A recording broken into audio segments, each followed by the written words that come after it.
हजारे शांत बसले होते. मात्र आता त्यांनी अजित पवारांचा जो सीता बँकेचा घोटाळा आहे त्याच्यावर आक्षेप घेतला. आक्षेप घेतलाय पण आंदोलन करत नाही ना अण्णाजी. अण्णांनी सांगा पहिले जसं काँग्रेसच्या काळात आंदोलन करायचं तसं अण्णाजींनी आंदोलन केलं पाहिजे. त्यांच्या स्टंट म्हणाला अजित पवारांना मुद्दामून डावलं जातंय का? त्यांचं काम झालंय का आता? आता महायुतीमध्ये महाभारत सुरू झालेलं आहे ते आपल्याला माहिती आहे. त्याच्यामुळे त्या राज्याच्या या असंविधानिक सरकारच्या बाबत आम्ही लोकांनी फार वक्तव्य करावं असं नाही, पण राज्याच्या सरकारने या पद्धतीने शेतकऱ्यांकडे दुर्लक्ष केलेलं आहे. राज्याच्या सरकारने तरुणांना ज्या पद्धतीने लुटायला सुरुवात केलेली आहे, गरिबाच्या हातात ते काम हिसकून घेतलेलं आहे आणि महाराष्ट्राची वाताहत ज्या पद्धतीने सुरू आहे त्याच्यावर लक्ष करावं. त्यांचा आपसात काय भांडण आहे त्याच्याशी या राज्याच्या जनतेलाही घेणं देणं नाही आणि आम्हाला पण त्याचं काही महत्त्व नाही. त्यामुळे सरकारसारखं काम करावं. आज भ्रष्टाचाराचं ज्या पद्धतीनं राज्यामध्ये भ्रष्टाचाराचं राज्य निर्माण करण्याचं काम या सरकारने केलेलं आहे, ते त्याला कसं आम्हाला थांबवता येईल त्याच्यावरचं आमचं काम चालू. आपण सतत भाजपच्या विरोधात मुद्दे मांडत असतात, मात्र सुनील तटकरे यांनी म्हटलंय की काँग्रेसचे मतं मला या निवडणुकीमध्ये मिळाली. काय सांगणार? आम्हाला भाजपची मतं मिळाली असं म्हणायचं ना.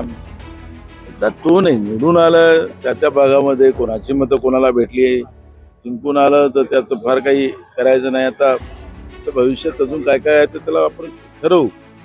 पण मूळ प्रश्न आहे की भाजप आणि भाजप प्रणित सरकार जे महाराष्ट्रातलं आहे हे महाराष्ट्राच्या विरोधी आहे आणि म्हणून महाराष्ट्राच्या विरोधी सरकारला सत्तेतून बाहेर काढणं हे आमचं सगळ्यांचं दायित्व होतं.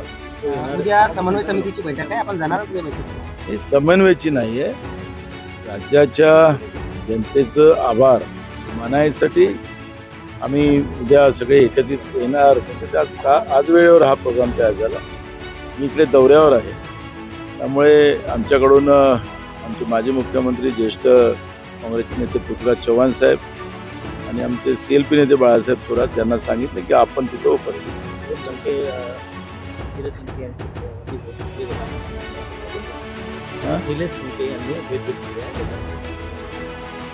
त्याला चालत राहतंय महाराष्ट्रामध्ये राजकीय या सगळ्या घडामोडी चालतात ना.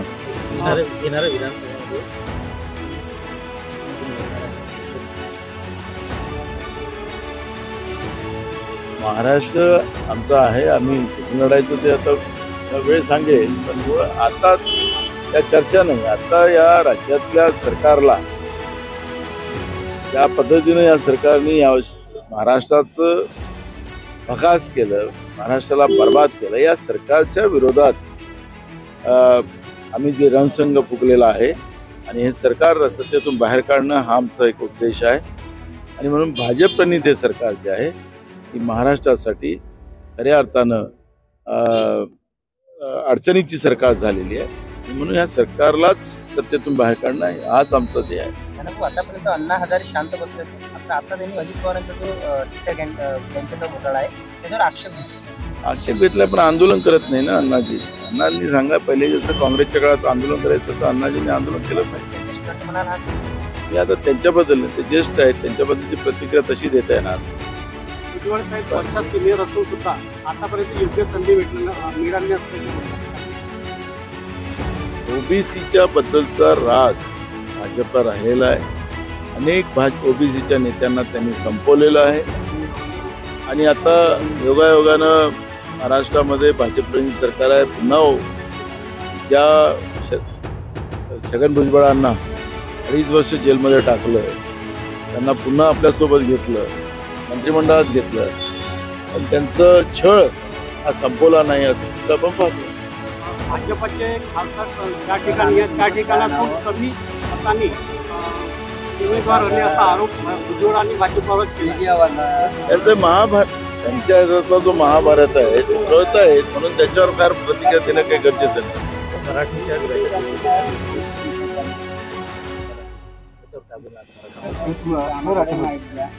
मूळ प्रश्न आहे की त्यांनी जो गड्डा खोदलेला आहे, जे पाप केलेला आहे मराठा वर्सेस ओबीसी, त्याला आता ते काही संपवू शकत नाही. त्यांनी मिटिंगा घेतल्यात. आम्ही सांगितलं की नरेंद्र मोदींनी जातीनिहाय जनगणना राष्ट्रीय पातळीवर करावी जी मागणी आदरणीय राहुल गांधींची होती, तीच मागणी त्यांनी पुढे नेऊन तेव्हाच महाराष्ट्रातच नाही तर देशातले हे आरक्षणाचे जे वाद आहेत ते त्याच्यातून संपुष्टात येऊ शकतात.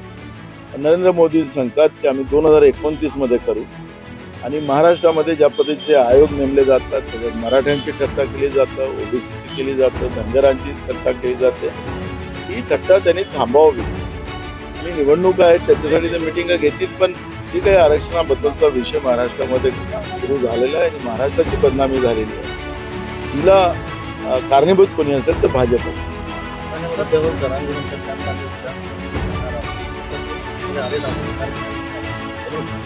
जरांगे पाटलांचं जे काही मुद्दे असतील ते सामाजिक अजून राजकीय नाही, त्यामुळे राजकारणात त्यांना उतरायचं आहे की नाही उतरायचं आहे त्यांचा प्रश्न. त्याच्यामध्ये आता त्यांच्या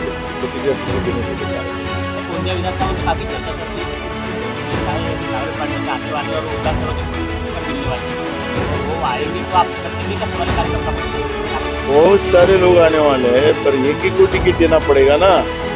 बहुत सारे को टिकट तो नहीं मिल सकती, एक को मिलेंगे.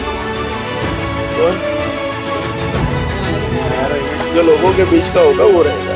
धन्यवाद.